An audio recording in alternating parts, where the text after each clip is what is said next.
Premières journées économiques du Burkina au Mali. L'objectif ultime de cette coopération entre le Mali et le Burkina, à travers des journées économiques sous le signe de l'AES, est de créer un espace économique commun, où la richesse générée par les échanges commerciaux et les investissements sera redistribuée pour améliorer les conditions de vie des populations. Le Centre international de conférences de Bamako CICB a servi de cadre à la tenue des premières journées économiques du Burkina au Mali.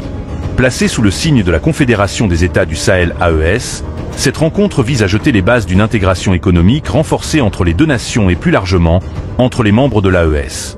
Cette première édition a été présidée par le Premier ministre malien, le général de division Abdoulaye Maïga. L'ouverture officielle a réuni des personnalités de haut rang, dont Madame Julienne Dembélé Sanon, ambassadeur extraordinaire et plénipotentiaire du Burkina au Mali, ainsi que des ministres des deux pays. Le thème retenu, centré sur l'intégration économique et la création de richesses, reflète la volonté des dirigeants de la région de transformer les défis politiques et économiques en opportunités de croissance. Selon Madame Dembélé Sanon, ces journées ne se limitent pas à des échanges commerciaux, mais constituent une vitrine du savoir-faire burkinabé et malien. De son côté, le Premier ministre malien a salué cette initiative, soulignant qu'elle s'inscrit dans la vision des chefs d'État de l'AES de renforcer la défense économique tout en consolidant les partenariats stratégiques. Les relations commerciales entre le Burkina et le Mali sont caractérisées par une interdépendance forte. Selon les derniers chiffres disponibles, en 2022, les échanges bilatéraux ont atteint des volumes significatifs. Au Burkina, on note des exportations de 4,55 milliards US, avec des produits phares tels que l'or et le coton. Pour le Mali, il est indiqué que les exportations ont été de 3,91 milliards US, principalement dans les secteurs miniers et agricoles.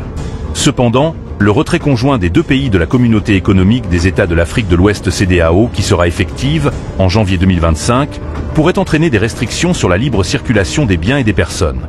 Les tensions politiques pourraient également ralentir certains investissements régionaux.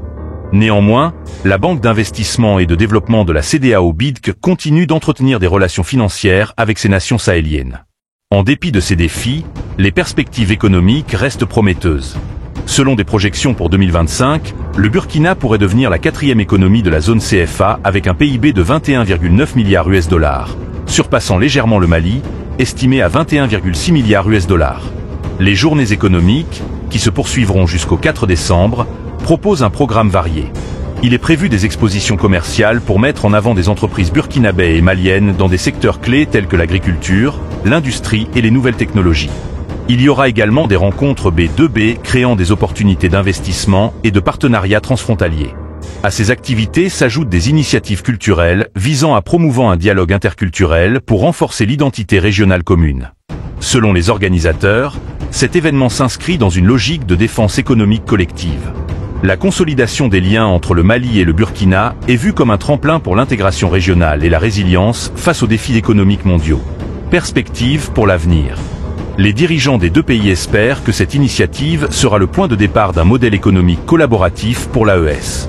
L'objectif ultime étant de créer un espace économique commun, où la richesse générée par les échanges commerciaux et les investissements sera redistribuée pour améliorer les conditions de vie des populations. Le Premier ministre Abdoulaye Maïga a exhorté les participants à saisir cette opportunité historique pour tracer une nouvelle voie.